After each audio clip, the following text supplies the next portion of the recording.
Greetings, YouTube, and welcome to the 4,000 Question Challenge, episode 124. Pardon the earbud there I had to take out. I forgot I had them in. Um, what sound did you miss if suddenly unable to hear it? So I can hear, but there's a specific sound I can't hear?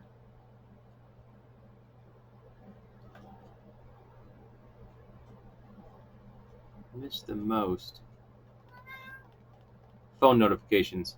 I'm not going to say my wife's voice because that's more than one sound, but we're going to say phone notifications. Um, would you miss the printed newspaper and why? Nope. Um, have you ever walked out of a movie or play and why? Let me think for a second. Have you ever walked out of a play or a movie? I turned off a DVD, and that hasn't happened very often. That really hasn't happened very often. One of the few examples was the Green Hornet. That was just terrible. Um, I sat through Batman and Robin. I did literally bang my head against the wall, but I sat through Batman and Robin. Come on, kitten. Yes, meow, meow, meow, meow. What director do you admire most? In this point in time, Taiko Waititi. That would be the director I admire most. Um, what do you, and then there's a follow-up section of this. So what do you like to do on a rainy Saturday or other day off? I bargain hunt.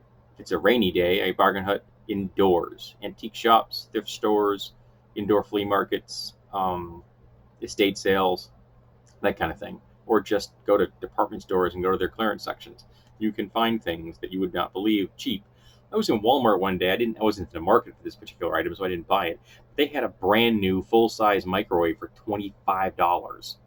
I was tempted to buy it just to give to somebody. It was so damn cheap. Um, what do you do to reward yourself when you complete a difficult task? That's an excellent question.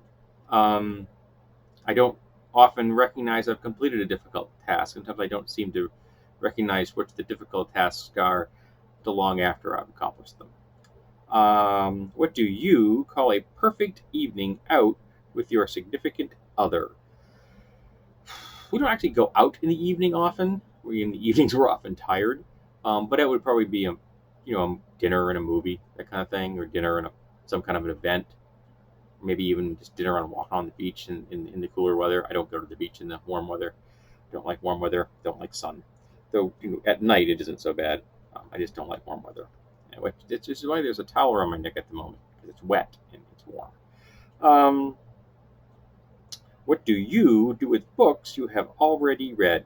Nonfiction books that are not reference, unless I'm going to give them directly to a person, they're usually just put into a donation box to go back to Goodwill, which is probably where I bought them. But if like a gaming book, that goes on my shelves because I collect those. Yeah, I know I have way too many of them. What do you cut out from newspapers? Nothing. What do you think of the TV rating system? I don't think anything at all. I don't watch television on television. I do watch TV shows occasionally, but I only buy them on discs. And the rating system used for television means absolutely nothing to me at all. I don't even know if I remember what the rating systems were. Now, if you're talking like parental warning systems, I guess they're kind of important, but I think they should be specific, as in like not for a mature thing, but just list the content. Just say like this show has content XYZ, then let people judge whether they want to watch XYZ. That's it. Just giving people a warning of what's in the content and let them decide. The same way we warn people about the ingredients to items and they can decide if they want to eat them. Same thing. So, this has been episode 124 of the 4,000 Question Challenge. Thank you for being here, and I hope that you will be here for episode 125.